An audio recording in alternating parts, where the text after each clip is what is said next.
সুপ্রিয় দর্শক, আসসালামু আলাইকুম। আমি মোনালিসা শেলিস কিচেনে সবাইকে স্বাগতম জানাই আরো একটি নতুন রেসিপি দেখার জন্য।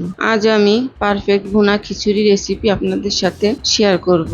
যাদের ভুনা খিচুড়ি পারফেক্ট হয় না কিংবা একদম নতুন রাঁধুনি, তাদের এই ভিডিওটা কাজে লাগবে। চলুন তাহলে মাংস দিয়ে ভুনা খিচুড়ি তৈরির প্রসেসটা দেখে নিই। রেসিপির শুরুতে এখানে 1 কেজি গরুর মাংস হাড্ডি ও চর্বি সহ নিয়েছি। এর মধ্যে দিব 1 টেবিল চামচ আদা বাটা, 1 টেবিল চামচ রসুন বাটা, 1 চামচ জিরার গুঁড়া, 1 চামচ ধনে গুঁড়া, আরো দিচ্ছি 2 চামচ মরিচের গুঁড়া।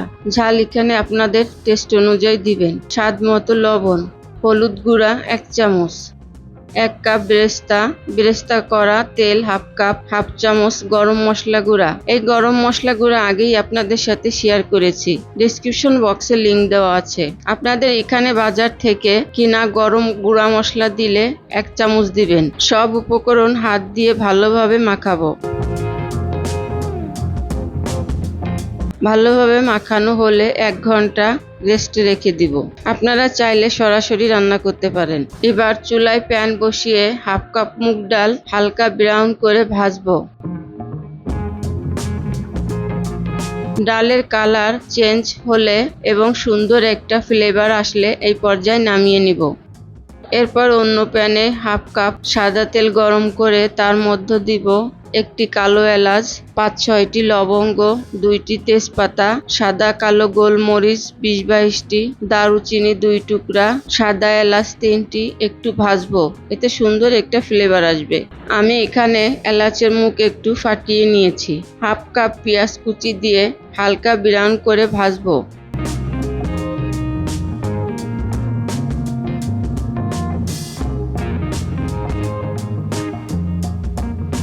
পেঁয়াজ হালকা ব্রাউন করে ভাজা হলে এর মধ্যে দিব ম্যারিনেট করা মাংস দিয়ে কিছু সময় কষাবো। এই সেম প্রসেসে আপনারা খাসির মাংস দিয়ে ভুনা খিচুড়ি রান্না করতে পারেন।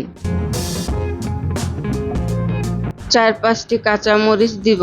পানি ছাড়া 8-10 মিনিট কষাবো। এই পর্যায়ে চুলার আঁচ মিডিয়াম থাকবে।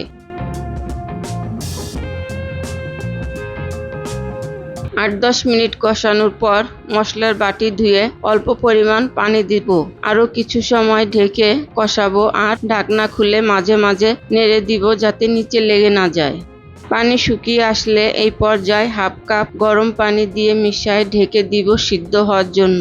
ফিরে আসছি 30 মিনিট পর। 30 মিনিট পর এর মধ্যে 3-4 বার নেড়ে দিয়েছি। এই পর্যায়ে চুলার আঁচ মিডিয়াম টু লো এর মাঝামাঝি থাকবে। ঢাকনা খুলে আরো কিছু সময় রান্না করে মশলা থেকে মাংস আলাদা করে নিব। মাংস মশলা থেকে আলাদা করে নেওয়া হলে মশলার পানি আরো কিছু সময় জাল করে শুকিয়ে নিব। আমি এখানে 3 কাপ সুগন্ধি চিনি গুঁড়া চাল নিয়েছি। আরো নিয়েছি হাফ কাপ মসুরির ডাল ও ভেজে রাখা হাফ কাপ মুগ ডাল। 3-4 বার ধুয়ে স্ট্রেনারে পানি ঝরিয়ে নিব। এবার রান্নার জন্য চুলায় প্যান বসিয়ে হাফ কাপ সাদা তেল গরম করে 2টি তেজপাতা, 2 টুকরা দারুচিনি, 3টি সাদা এলাচ একটু ভেজে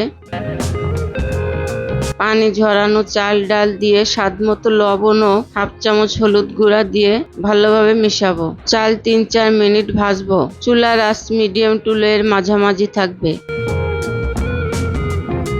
চাল ডাল 3-4 মিনিট ভাজার পর মাংসের মশলা দিয়ে ভালোভাবে মিশিয়ে আরো 3-4 মিনিট সময় নিয়ে ভাজবো। চাল ডালের সাথে মাংসের মশলা দিয়ে ভাজলে খিচুড়ির স্বাদ বেড়ে যায়।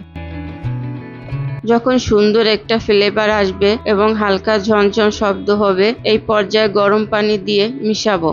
এখানে 3 কাপ চালের জন্য 6 কাপ অর্থাৎ চালের ডাবল পানি দিয়েছি এবং 1 কাপ ডালের জন্য 1 কাপ পানি অর্থাৎ ডালের সমান সমান পানি দিয়েছি। মোট 7 কাপ গরম পানি দিয়েছি। পানি মিশিয়ে ঢেকে দিব।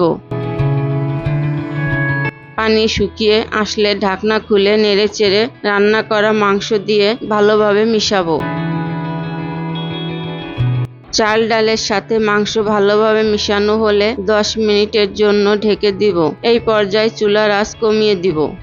10 মিনিট পর ঢাকনা খুলে আবারও নেড়েচেড়ে উল্টে পাল্টে দিব। এখন দিচ্ছি পেঁয়াজ বেরেস্তা, আরো দিচ্ছি 1 টেবিল চামচ ঘি। এখানে ঘি দিতে চেষ্টা করবেন, এতে খিচুড়ি থেকে সুন্দর একটা ফ্লেভার আসবে এবং খেতেও টেস্ট লাগবে। এবার ঢাকনা দিয়ে লো আঁচে 15-20 মিনিট দমে রেখে গরম গরম পরিবেশন করব। আশা করি আজকের এই রেসিপিটা আপনাদের ভালো লেগেছে। ভালো লাগলে লাইক ও শেয়ার করে দিবেন আর অবশ্যই ট্রাই করবেন। সবাই অনেক ভালো থাকবেন, সুস্থ থাকবেন। আল্লাহ হাফেজ।